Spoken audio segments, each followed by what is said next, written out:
నిరంతర స్తోత్రార్హుడు, పూజనీయుడు, స్తుతికి పాత్రుడు, మన రక్షకుడైన యేసుక్రీస్తుల వారి ప్రశస్తమైన నామంలో ఈ ఉదయకాలం షార్ట్ వీడియో చూస్తున్న మీ అందరికీ శుభములు, వందనాలు తెలియజేస్తూ ఉన్నాను.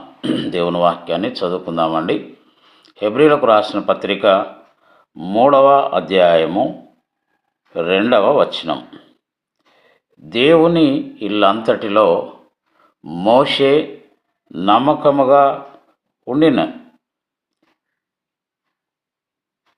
ఉండినట్లు ఈయన కూడా తను నియమించిన వానికి నమ్మకముగా ఉండెను. క్రీస్తునందు ప్రియ సహోదరి సహోదరులారా, ఇక్కడ ప్రభు అయిన యేసుక్రీస్తుల వారి గురించి, మోషే గురించి మనము చూస్తూ ఉంటున్నాం. దేవుని ఇల్లంతటిలో మోషే నమ్మకముగా ఉన్నాడు అని పాత నిబంధనలో మోషే గురించి, ఇశ్రాయేలీలను నడిపించే విషయంలో ఆయన నమ్మకమైన నాయకునిగా మనము చూడవచ్చు. మోషేను ఉదహరిస్తూ ఇక్కడ పౌలు భక్తుడు యేసు ప్రభు వారిని జ్ఞాపకం చేస్తున్నాడు. ఈయన కూడా, అనగా ప్రభు అయిన యేసుక్రీస్తు కూడా తను నియమించిన వానికి నమ్మకముగా ఉండెను. ఎవరు ఈ నియమించిన వాడు అంటే తండ్రి అయిన దేవుడు. ఈరోజు మనలను కూడా కొన్ని బాధ్యతలు మన మీద ఉంచాడు.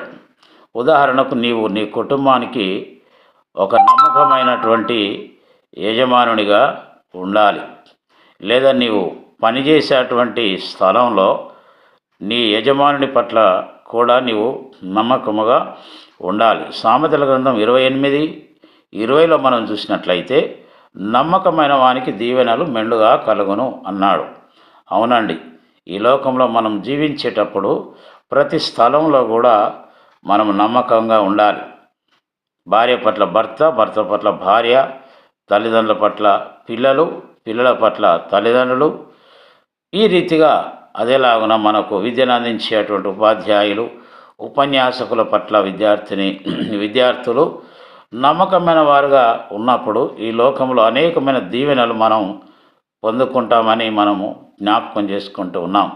ఈ 2026 సంవత్సరంలో మనందరం కూడా ప్రతి విషయంలో నమ్మకత్వం కలిగిన వారముగా మనం ఉండాలని ఇక్కడ మనం నేర్చుకుంటూ ఉన్నాం.